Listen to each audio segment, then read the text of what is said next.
Assalamualaikum warahmatullahi wabarakatuh. Bismillahirrahmanirrahim. Alhamdulillah wassalatu wassalamu ala Rasulillah wa ala alihi wa sahbihi ajma'in. Qala rabbi shrah li sadri wa yassir li amri wahlul 'uqdatam min lisani yafqahu qawli. Amma ba'd. Al-Fatihah. A'udzubillahi minasyaitonir rajim. Bismillahirrahmanirrahim. Alhamdulillahirabbil alamin. الرحمن الرحيم مالك يوم الدين إياك نعبد وإياك نستعين اهدنا الصراط المستقيم صراط الذين أنعمت عليهم غير المغضوب عليهم ولا الضالين.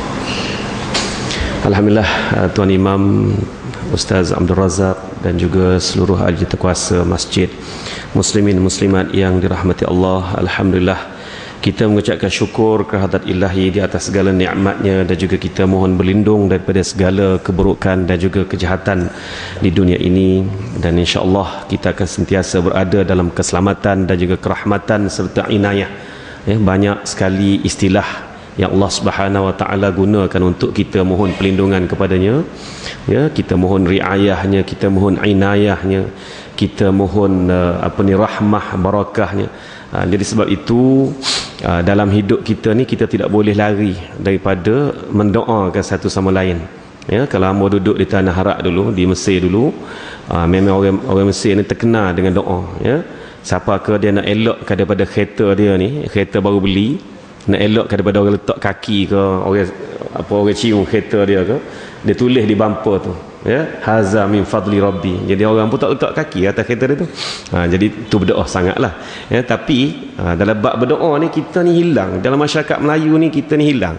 Bila kita jumpa dengan seseorang kata sakit, dia kata cerita tentang sakit, kita tak boleh nak keluar dari perkataan Rabbuna yashfik. Ya Allah, Tuhan, semoga Tuhan menyembuhkan kamu.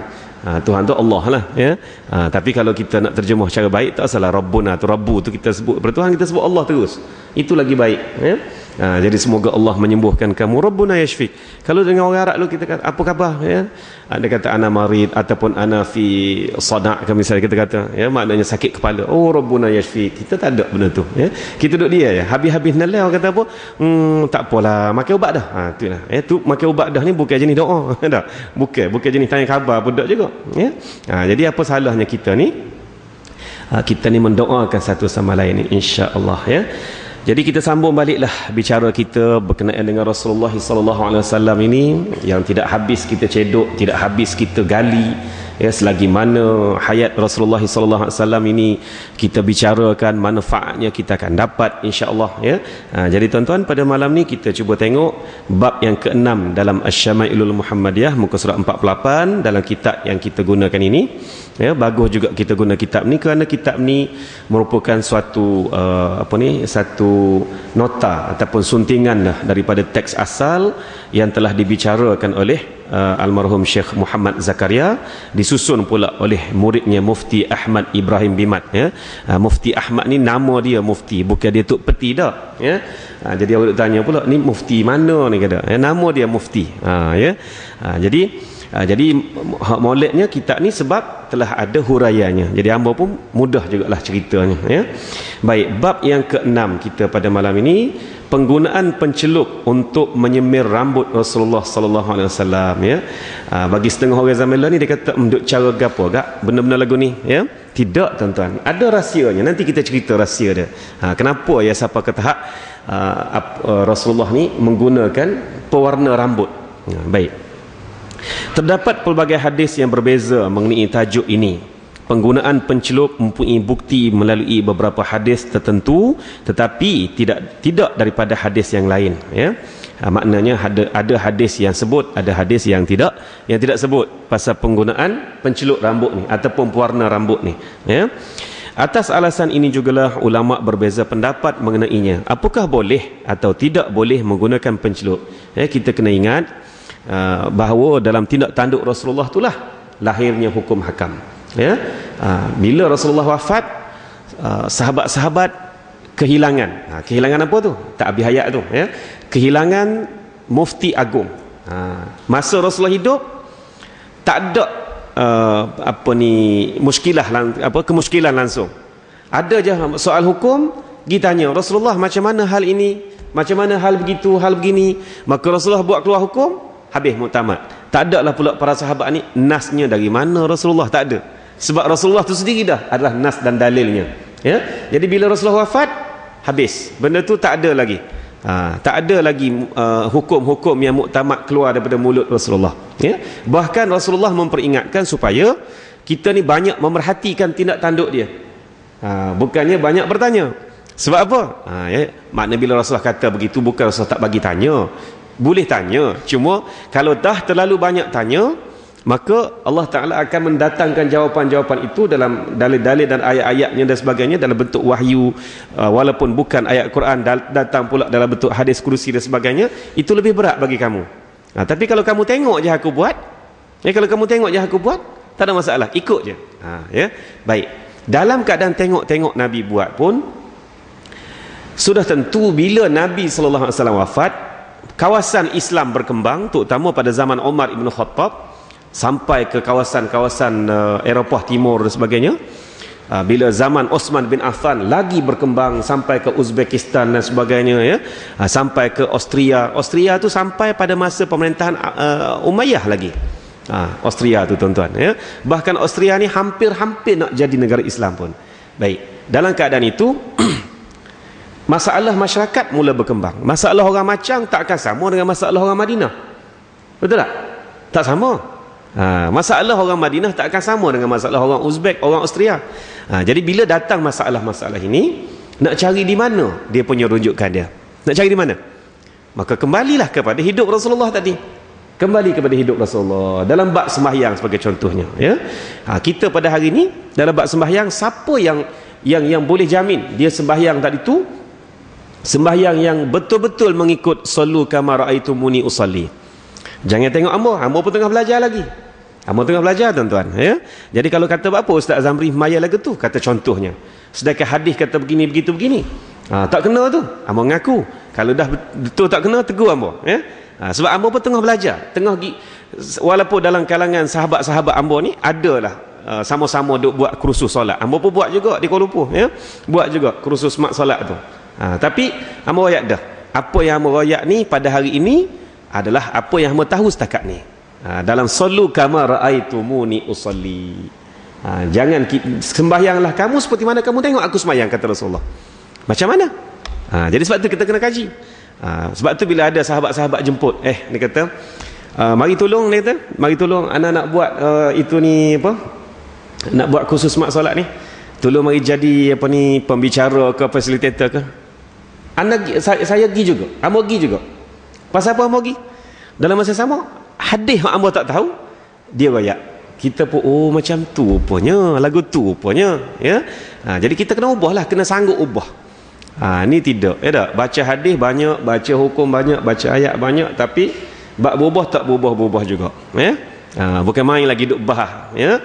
Duk bahas Rasulullah ni peluk tubuh letak mana? Ya tak? Ada setengah kata siapa kata gitu. Sebab atas dada, ni lah dada. Ya. Tapi time bahas ialah time belajar je.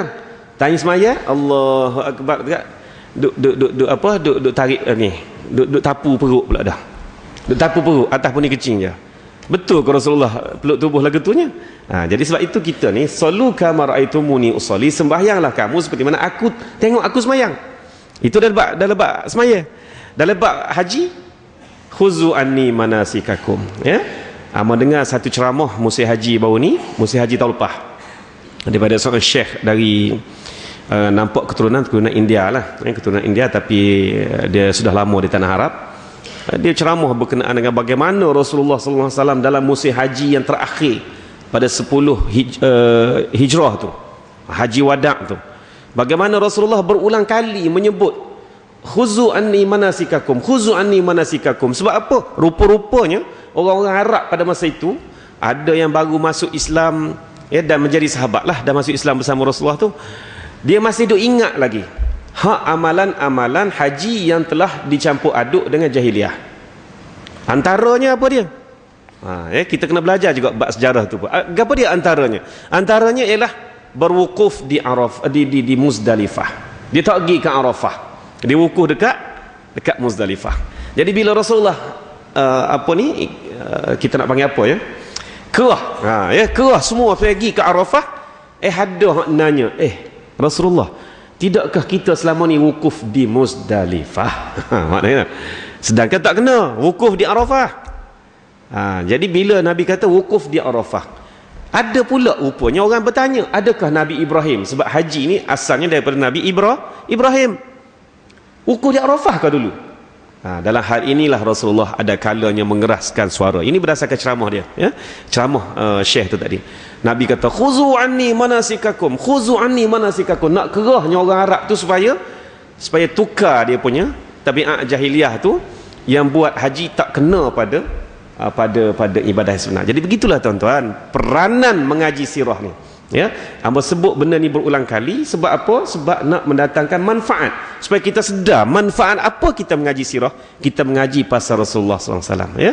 Jadi dalam tindak tanduk Rasulullah tu keluarnya hukum hakam. Jadi malam ni kita nak bicara pasal benda hak orang lain ni tengah buat sebenarnya, ya. Budak-budak lain ni tengah buat, naik tingkat 1, tingkat 2. Ni jagalah ni adik-adik kita UPSR ni, ya tak? PSR ke PMR ni, lepas habis periksa ni, Allah, rambut tu kalau tengok ke belakang kau orang putih, tak, tapi tengok ke depan, Allah, hidung kepek, kulit hitam, putih bergapo ni, tak? Betul ke? Jangan apa ni, jangan terus marah budak-budak zaman lah ni, ya.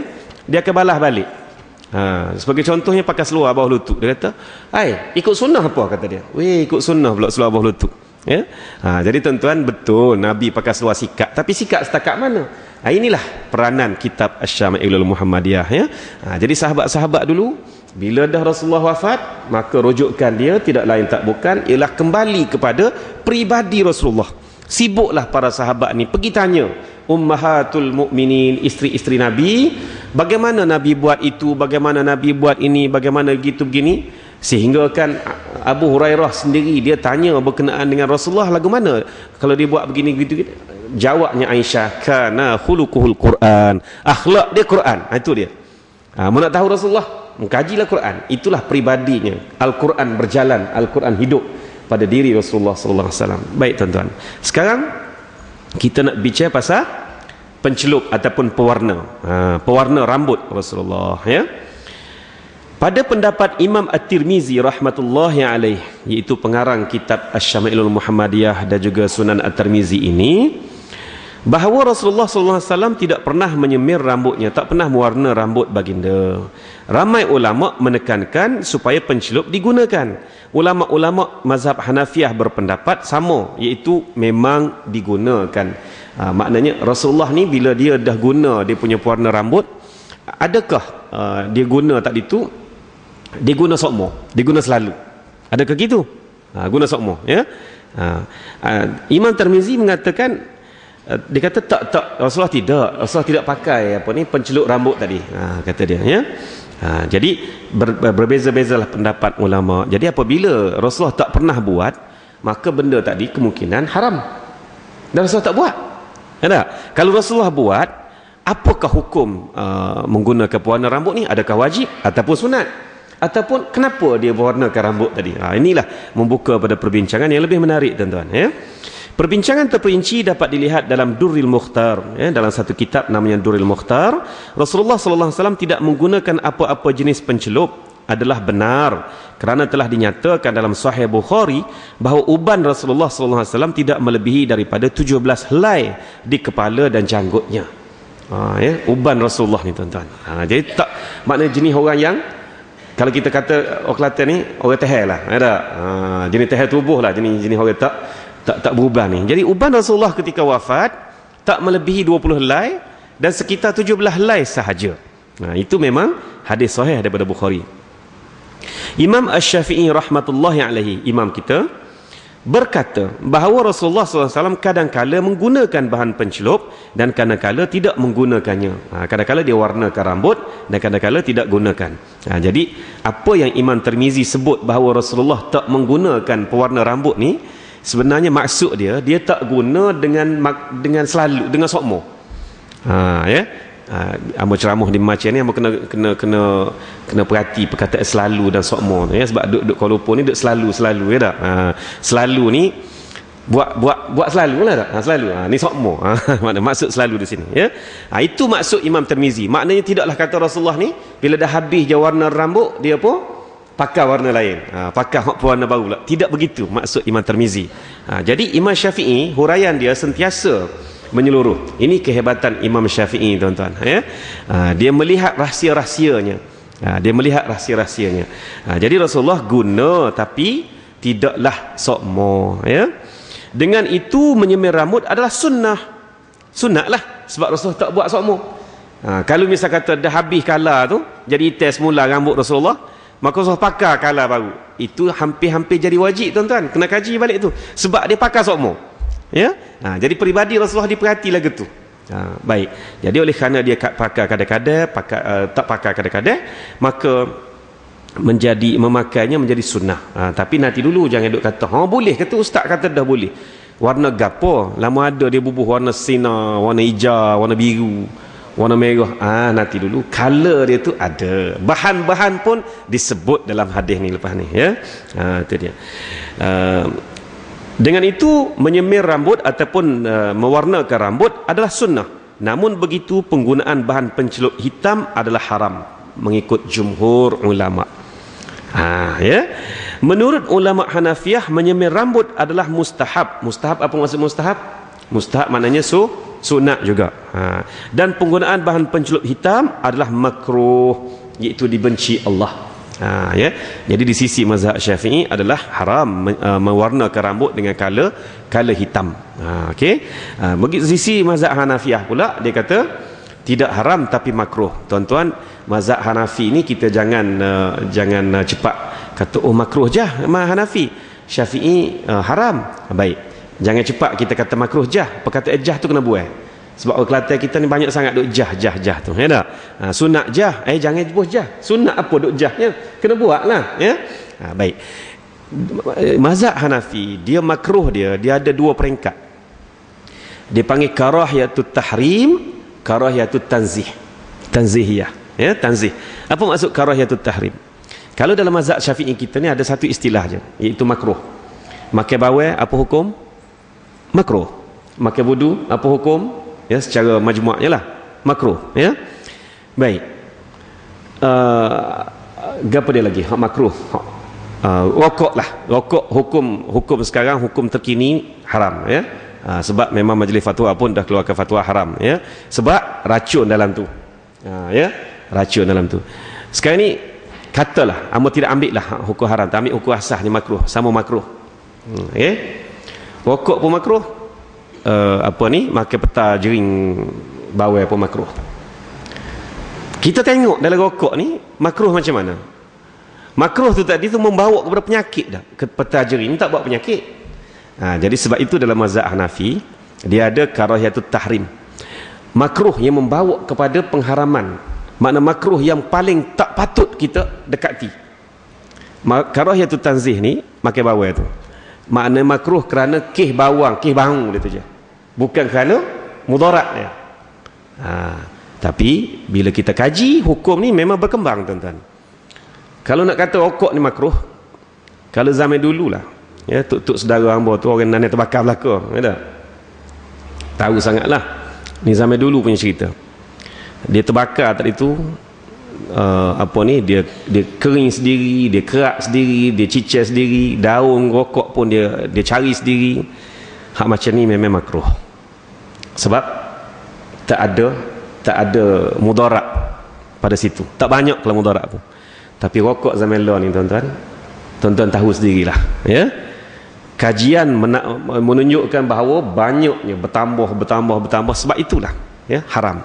Barang siapa yang mencemarkan diri dia masuk ke dalam perkara-perkara yang membahayakan diri dia, ya, maka itu sudah menjadikan memusnah diri sendiri. Haram hukumnya, tuan-tuan. Jadi minta maaf lah dalam bab itu kita bertegas bahawa rokok ni haram, ya. Itu dia. Jadi ini yang dikatakan kalau dia kata makruh tu makruh pasal apa? Kalau dalam mazhab Hanafi kata makruh pasal apa? Ataupun makruh peringkat mana? Makruh peringkat yang itulah, ya. Kenapa yang tak boleh tu? Tapi ada pula dalam sejarah mengatakan Nabi bila nak masuk perang, Nabi suruh sahabat-sahabat warnakan rambut kepada hitam. Macam mana tu? Ya. Jadi inilah yang menariknya untuk kita kaji. Apa guna, apa peranan kita mewarnakan rambut tu tadi? Penjelasan yang seperlunya. Diperbolehkan menggunakan bahan pencelup hitam untuk keadaan yang tertentu, tetapi haram hukumnya jika dipakai untuk menipu gadis muda yang akan dipinangnya. Allah, ya. Mudahnya hukum. Ya dah. Inilah bila kita dengar daripada kuliah syekh-syekh kita ni, hukumnya mudah je nak faham. Tak pasal duk belik kata apa ya ada hadis Nabi sucak kala hitam. Itu dalam perang. Tuan-tuan, ni dia sebenarnya dalam perang. Yang pergi perang tu sebenarnya umur, macam contohnya ayah kepada seorang sahabat Nabi yang mati dalam perang Uhud ni, umurnya sudah 80 tahun. Tapi dia pergi perang juga. Masa tu dia berjalan pun dalam keadaan kohor sangat dah. Kohor pergi dah. Tapi nak pergi juga perang. Akhir sampai medan perang mati. Bagi orang macam ni, rambut memang ubah putih dah. Ya? Nabi suruh cat kala hitam. Pasal? Supaya musuh tengok, oi, set muda saja mari ni. Set muda ni penting sebenarnya. Sebab itulah adik-adik kita ni, ya. Jangan dibazir tenaga. Ya? Umur 12 tahun ni, umur yang tengah matang. Kalau ikut kepada sistem pengajian orang-orang apa ni di tanah Arab lah, umur 12 tahun ni lah start dengan ngaji kitab. Pasal? Sudah hafizul Quran. Start ngapa Quran umur 7 tahun. Umur 9 tahun, 10 tahun, ya, macam Yusuf Al-Qadarawi ke, ya, umur 9 tahun dah hafaz Quran. Almarhum Syekh Muhammad Al-Ghazali ke, umur 9 tahun hafal Quran. Cuba kita tengok dia punya apa ni, biodata dia tu, dia mesti sebut apa Quran umur berapa. Allah, ya, ini yang malu sangat ni. Ya, kita tukar cerita pun tak apalah, ya. Ustaz tak ngapa Quran pun. Ngapa kokoh, ya. Ngapa, jangan tak ngapa langsung. Kena ngapa. Biar dalam sehari ni ada ingat ke apa dah. Alhamdulillah, ya. Bulan lepas komplit surah-surah apa ni, juzuk amma. Bulan ni alhamdulillah separuh dah daripada juzuk 29. Jenis ngapa kau belakang. Tak apalah, ngapalah kan. Asalkan ngapa aja, ya. Sebab tu Amor duk kecek dengan email kita dalam kereta ni, kata malulah kadang-kadang. Amor dulu ngapa 8 juzuk dah untuk dapat ijazah daripada Azhar. Lepas tu nya terbel. Okey, tak ngoleh. Jadi sebab tu bab ngapa ni kena ngapa, ya. Rekod. Ni nak beri semangat sikit ke adik-adik kita hak nak ambil UPSA ni, bahawa umur peringkat adik-adik kita ni peringkat orang kata apa, tengah nak bagi tugas. Ya. Sebab tu dia ngajar kita dah. Jadi kita masa umur 12 ni duk berasa itu lagi dah, duk berasa macam tak ada apa-apalah, dunia happy, dunia honeymoon lagi. Imam Syafi'i umur 15 tahun orang sudah ambil pegangan hukum dengan dia, dah dianggap sebagai mufti dah. Pada umur masa 15 tahun. Dan pada masa umur dia 12 tahun, Imam Syafi'i menjadi qari di Masjidil Haram. Pasal apa? Bila pilih dalam kalangan budak-budak pada masa tu, ya, bacaan Syafi'i menyentuh ke hati, menusuk ke kalbu, masya-Allah, ya. Ya, sebab tu orang pergi tawaf, orang pergi buat haji, pergi buat umrah, bila dengar bacaan Syafi'i, Imam Syafi'i, maka masing-masing pun lembutlah hati, menjadi makin khusyuklah dalam beribadah. Jadi dia mengajilah di sekeliling Masjidil Haram tu, di sekeliling Kaabah tu, dalam Masjidil Haram tu, tuan-tuan, ya. Itu sejarah Imam Syafi'i. Jadi adik-adik, gunakanlah tenaga masa umur 12 tahun ni, ya. Malam ni semai hajat juga, ya tak? Tapi jangan harap ke semai hajat tu saja. Allah tidak akan beri kepada orang yang hanya berdoa tanpa usaha, ya. Dah disebut dah, akan diberi usaha itu, akan diberi hasil itu berdasarkan usaha dia. Ya. Baik. Jadi sekarang ni jelaslah kepada kita bahawa mewarna hitam rambut itu tidak boleh, haram hukumnya jika niatnya itu untuk menipu usianya tu tadi, semata-mata untuk nak berjangak, nak berpoya-poya, haram. Tapi dalam tujuan tertentu, dalam medan perang, maka Nabi pun pernah menyuruh sahabat-sahabat dia mewarnakan hitam rambut. Jadi di sini ada satu manfaat yang kita patut sedar. Nabi sentiasa menyuruh umat dia menunjukkan kekuatan tubuh badan, bukan untuk bergaduh, untuk balah, untuk perang, tidak, ya. Tapi bila tunjuk kekuatan ini menandakan bahawa orang Islam ni segar, sihat. Sebab itulah nak pergi haji dah ni, nak pergi haji ni pakat duk belajar nak ittiba' ni tangan mana yang dibuka, tangan mana yang ditutup, tuan-tuan, ya.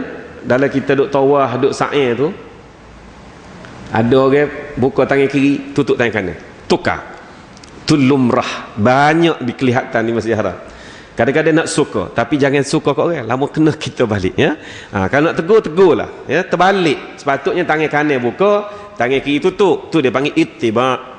Dan mengikut jumhur pendapat ulama'nya, yang sunat ittiba' ni ialah 3 pusingan pertama tawaf dan 3 pusingan pertama sa'i sahaja. Namun ada juga ulama' yang mengatakan sunat sepanjang masa buka bahu kanan, ittiba'. Ada juga ulama' kata gitu, ya. Namun jumhurnya mengatakan 3 pusingan pertama. Dari mana dia nampak tu?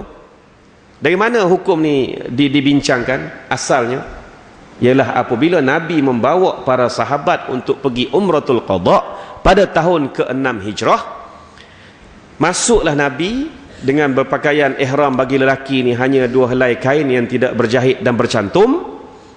Maka orang-orang Quraisy pun masing-masing menyebarkan berita, ya, bahawa sebabnya orang Quraisy ni dia ada satu tabiat, dia nak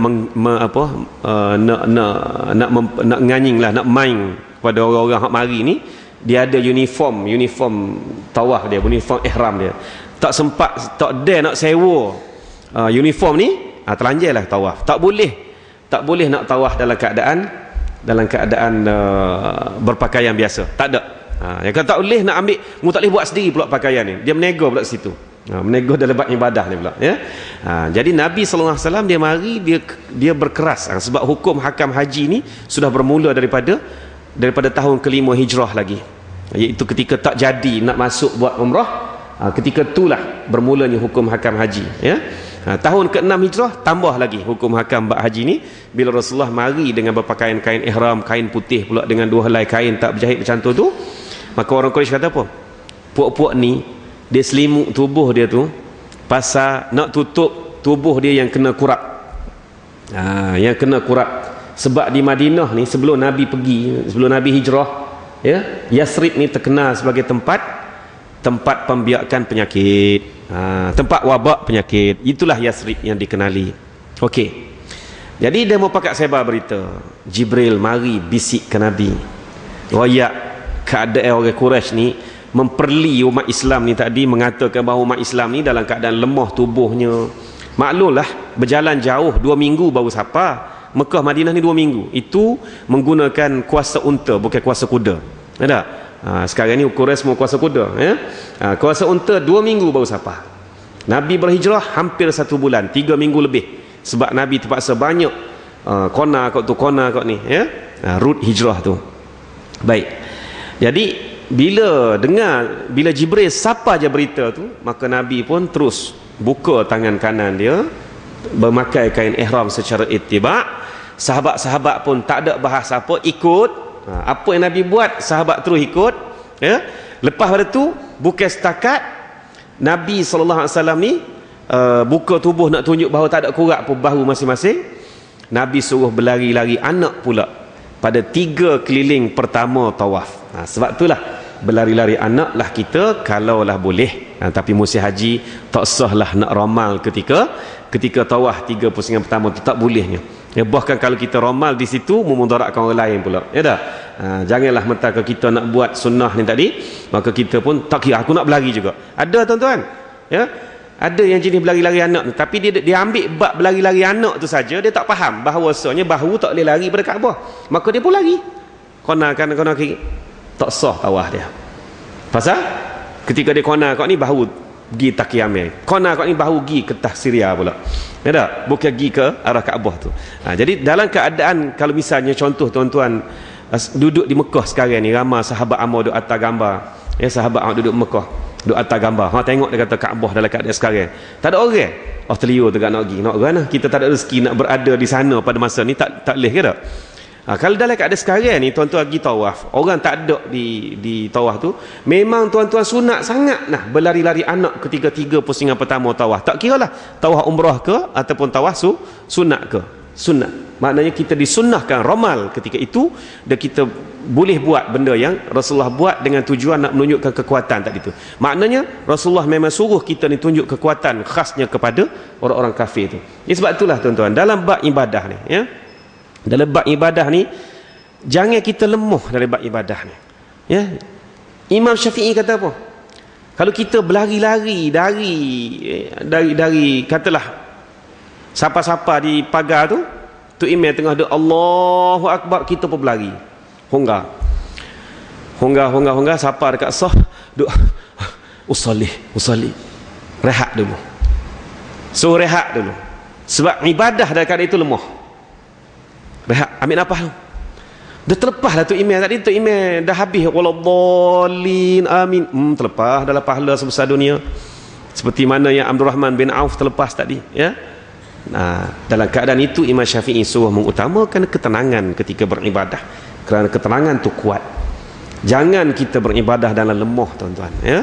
Jangan kita ni bab tu dalam bab ni amun tak nampak lain dah. Bab ni bukan nak cerita bab rambut Rasulullah saja, nak tunjuk kekuatan. Hak sebenarnya, nak tunjuk kekuatan kepada orang kafir bahawa orang Islam ni kuat.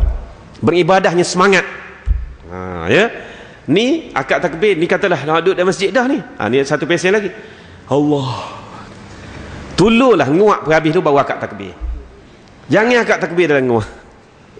Ya. Bahkan ulama kata apa, tak sah akad takbir dalam nguak ni. Sebab tak fokus. Ya, tak fokus. Imam Syafi'i dia bicara ke pasal niat dalam takbiratul ihram ni, tuan-tuan. Sampaikan peringkat bagaimana jika niat itu dibahagi-bahagi ke peringkat-peringkat tak sah lah niat dia dan sebagainya. Ya, ini kena bicara bab fiqh ni, bab fiqh ibadah. Hamba tak saya sebut panjang tu, ya. Ada niat kulliyah, juz'iyah, lepas tu ada niat kamaliyah dan sebagainya, ya. Dan ada niat pula yang di satu istilah lagi tu yang tak sah tu, apa ni dia panggil apa? Hak dia niat tu Allahu tu usalli. Dia bagi sengaja bagi tu. Itu tidak sah pula.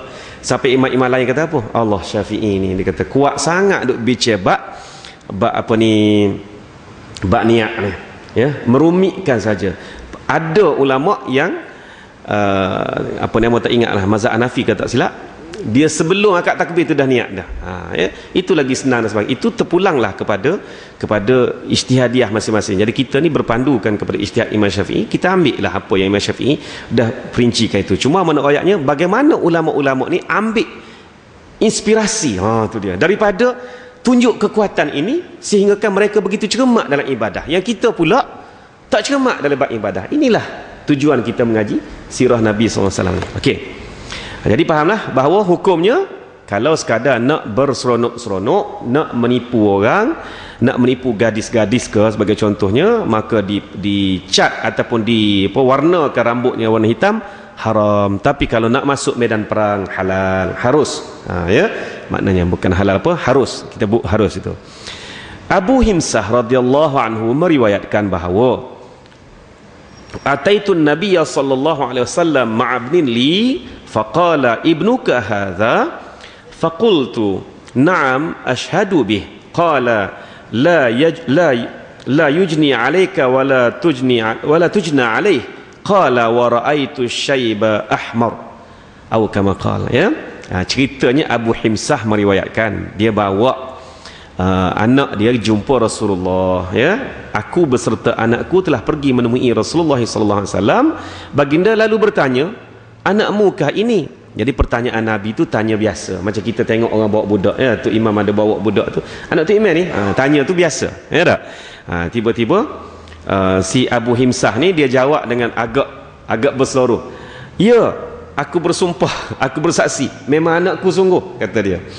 Maka dia kata lagu tu kata dengan juga agak nak bergurau lah, nak bersahaja dengan Nabi. Tapi Nabi SAW, okey, kalau orang nak bergurau dengan dia, nak bersahaja dengan dia, dia boleh jawab cara bersahaja juga.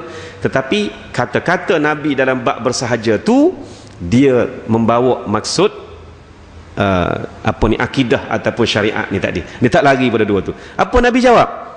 Dengan itu Rasulullah SAW pun bersabda, azab terhadap dosanya tidak terbeban ke atasmu, dan begitu jugalah azab terhadap dosamu tidak terbeban ke atasnya.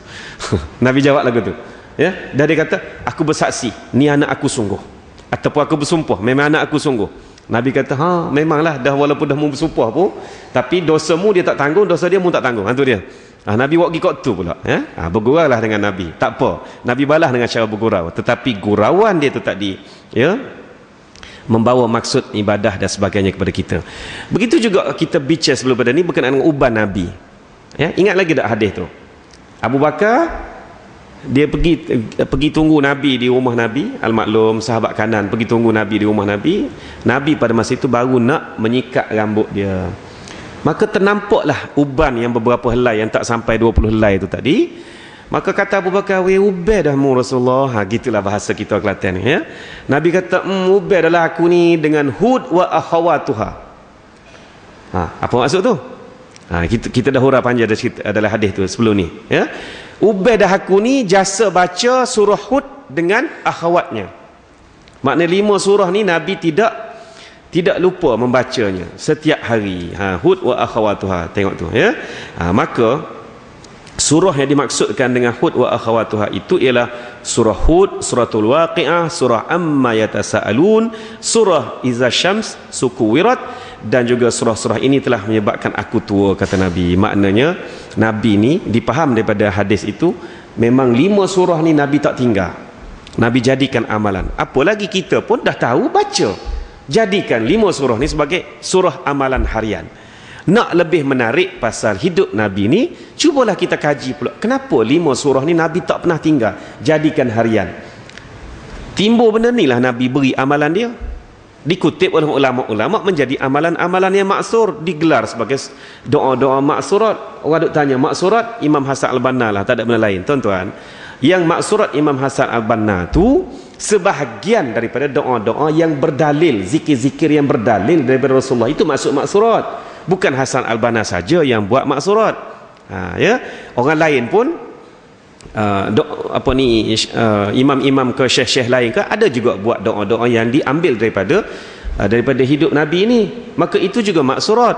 Cuma Hasan Al-Banna dia namakan zikir dia kumpul ni sebagai zikir maksurat ya. Tapi tuan-tuan, zikir maksurat Hasan Al-Banna tu kalau kita istiqamah tuan-tuan, insya-Allah ya, cukup dah sebenarnya ya, cukup dah. Ada satu kisah yang benar berlaku ya.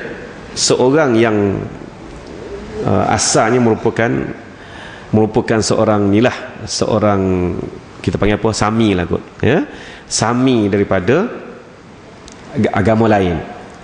Ya, bila dia masuk Islam, dia telah berusaha bersungguh-sungguh mengaji ke apa gini, dia lawan balik kepada orang-orang agama asal dia. Tiba-tiba satu hari ketika dia nak solat duha tuan-tuan, dia dah jadi pendakwah Islam lah ni, jatuh ping, reboh tu saat ni lebih atas belakang ni. Lebih atas belakang ni. Lama baru dia sedar balik. Marilah ustaz-ustaz yang pandai meruqyah ni ruqyahkan dia balik. Dan ustaz ni kata apa? Memang sahabat-sahabat lama dia tak senang dengan dakwah dia ni, duk serai balik kepada agama asal dia, maka telah atalah. Dah atta gapo? Faham-faham lah atta gapo ya. Atta jenis pembunuh senyap ni nak suruh dia mati. Jadi kawan tu mari hak jenis hak tentera-tentera kufar ini yang dalam alam ghaib ini, gitar dia atas ni. Ya, tai tu tai berat sungguh. Lebih atas ni, napuk nah lebih tu. Baik.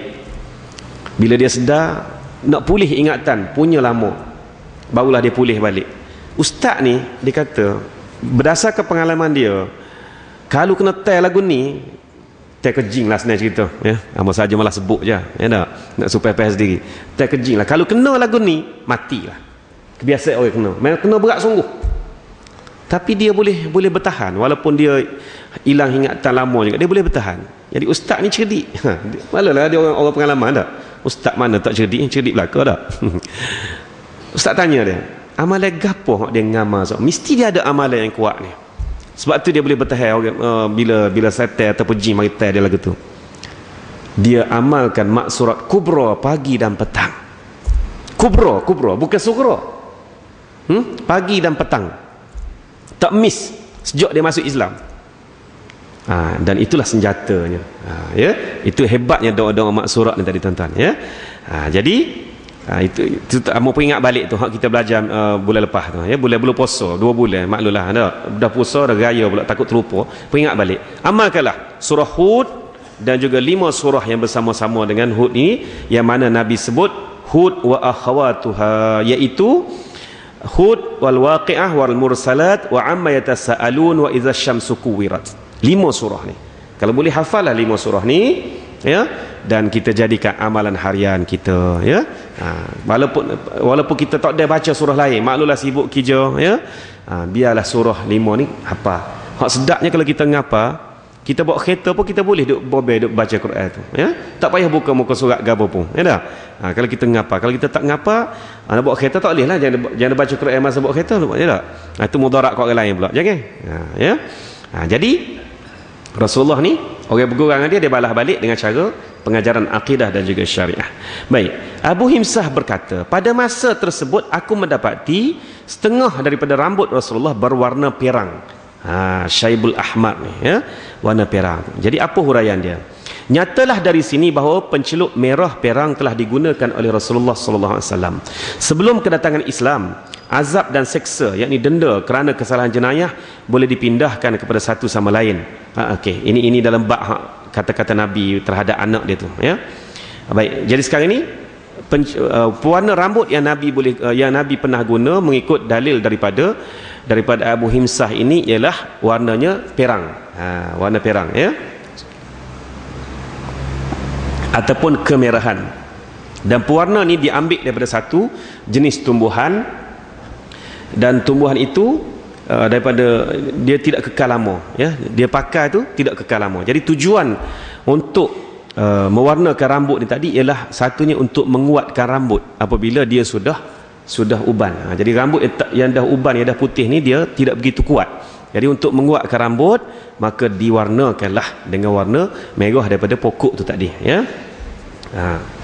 Jadi huraian seterusnya daripada hadis ini, sebelum kedatangan Islam, azab dan seksa dianggap oleh manusia bahawa boleh dipindahkan kepada satu sama lain. Maknanya kalau ayah buat salah, tak ada hukum ayah mati ataupun lari, maka dia anak, hukumlah anak. Itu amalan jahiliah. Maka dalam Islam, ya, bahawa dosa ayah tak akan sama dengan dosa anak, ya, dan anak tidak bersalah walaupun ayah tu buat salah. Jadi dalam keadaan gurauan itu Nabi berikan pengajaran ini, bahkan satu penegasan pun. Dengan alasan inilah Abu Himsah radhiyallahu anhu meminta agar Rasulullah SAW menjadi saksi. Jika takdirkan terjadi demikian, maka beliau dapatlah membayar dosa tersebut. Ini rupanya ada cerita di sebalik hadis tu, ya. Tetapi Rasulullah SAW memberitahunya bahawa anaknya tidak dibebani dengan dosa bapanya, dan juga dosa anaknya tidak dibebani oleh bapanya. Ini adalah sebagai menyanggah dan menghapuskan amalan-amalan jahiliah. Jadi hadis ini secara tidak langsung menegaskan, ya, wala tizru waziratun wizra ukhra, bahawa tidak ada orang lain yang boleh menanggung dosa orang lain. Penjelasan seperlunya. Seringkali terdengar kejadian-kejadian bahawa seorang anak terbiar berhutang sebanyak puluhan ribu ringgit, ya, atas nama bapanya, dan kemudian meninggalkan rumah untuk pergi makan angin, katakan. Kemudian si piutang itu akan menuntutnya daripada bapanya dan mengambil wang daripadanya. Bapanya terpaksalah membayar walaupun bukanlah dia yang bertanggungjawab untuk membayar kerana memikirkan anaknya sendiri walaupun nakal. Jadi bab ini tolonglah anak-anak, ya. Jangan membebankan kepada orang tua. Sepatutnya kita ni kena faham, ya. Wa birrul walidaini ihsana, ya, kepada kedua ibu bapa kamu lakukanlah kebaikan, ihsan kepada mereka. Huraian kepada ihsan ini tidak ada kalau dalam pengajian pengajian moden sekarang dia kata apa, infinity. Dia tidak ada sempadan had dia. Ihsana ni sebaik-baik mungkin. Buatlah kepada mak bapak kamu sebaik-baik mungkin. Itu maksud ihsana. Macam mana baik dia tu? Baik. Ni ustaz nak cerita kepada anak-anak khasnya, dan juga kepada tuan-tuan dan perempuan, muslimin muslimat sekalian ni yang masih ada ibu bapa ni tadi. Bagi kita, makan bersama dengan mak bapak tu dah okey lah. Dah beradak molek dah. Ya, dah beradak molek dah, makan dengan mak bapak, unjuk-unjuk lagi, hola gula ni, hola gapo, okey dah kan. Tapi ada seorang ulama namanya Al-Hasanul Basri. Al-Hasanul Basri, dia tidak akan makan sehidangan dengan mak dia. Orang tanya apa? Pasal apa gitu?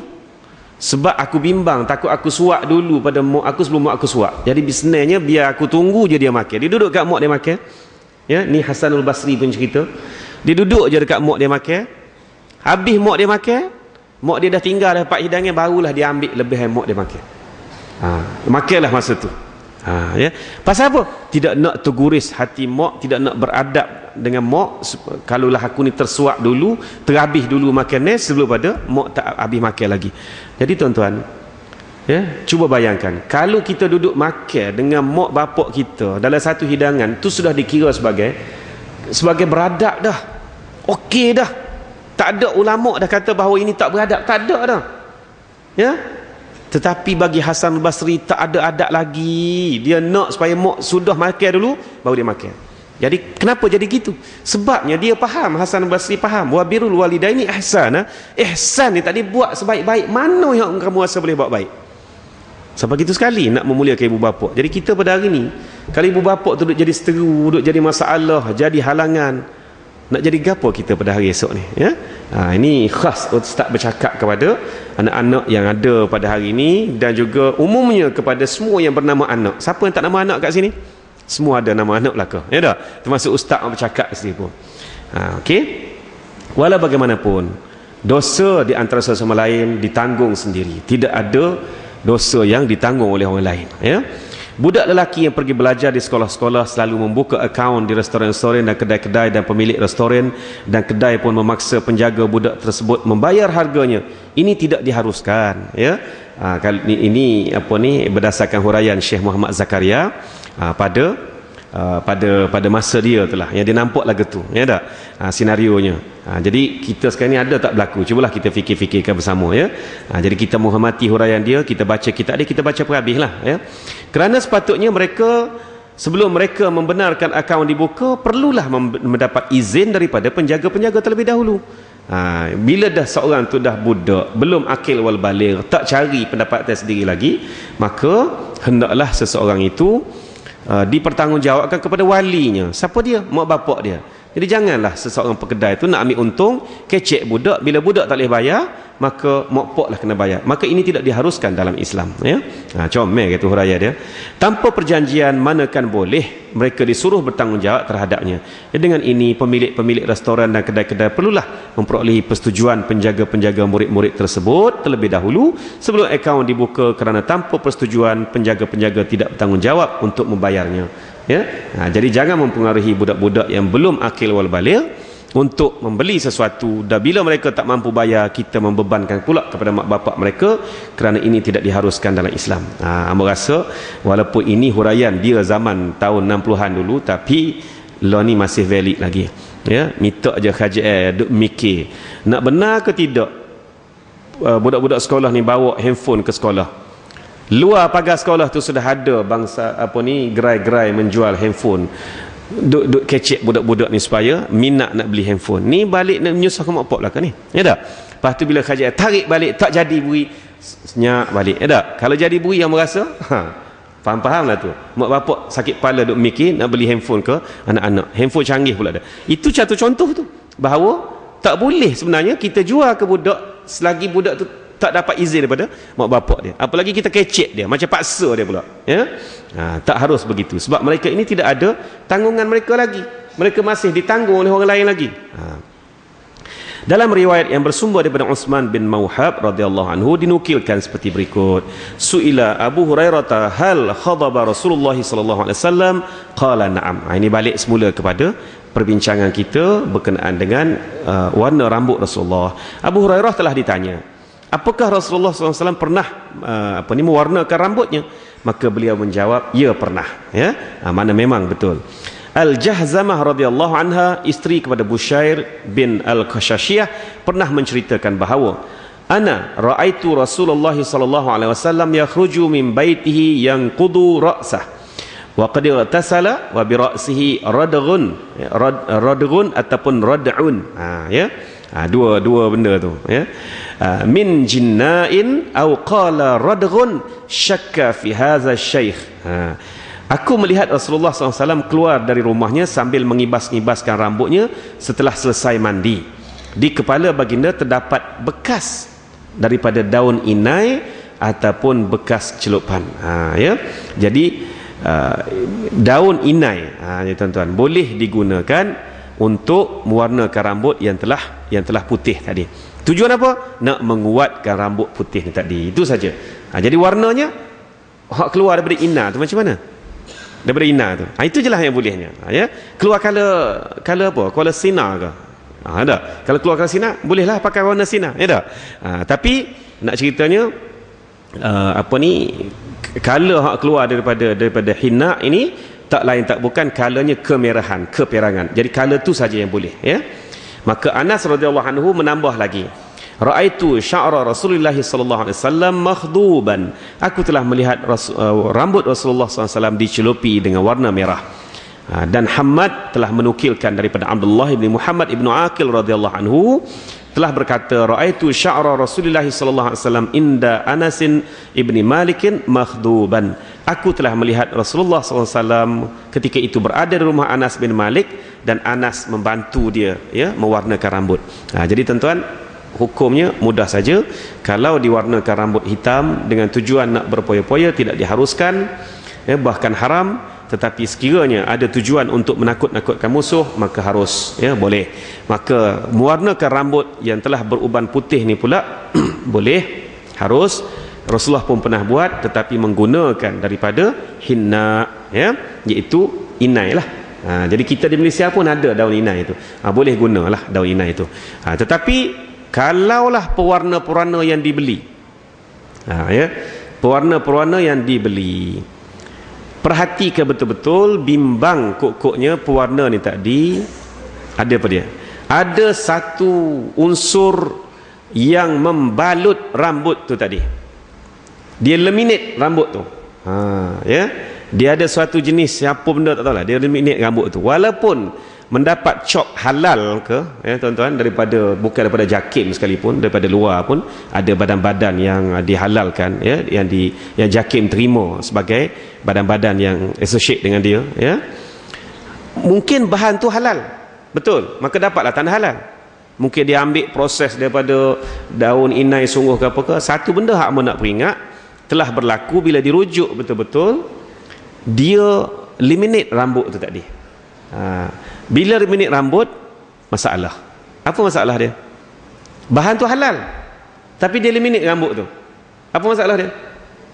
Masalah dia bila kita ni berjunub, maka kita mandi junub, tak rata rambut air tu ke rambut, apa hukum? Hukum tidak sah mandi tu tadi. Jadi beringatlah kalau nak beli pewarna-pewarna daripada daripada hak telah siap dah. Kalau tidak agak kutip daun inai tumbuk sendirilah. Itu hak lagi baik, nah. Ada pula orang tanya, ya, bagaimana hukum wanita-wanita yang telah mewarnakan rambutnya hitam untuk suaminya saja, ya, bukan untuk keluar. Untuk suaminya sahaja.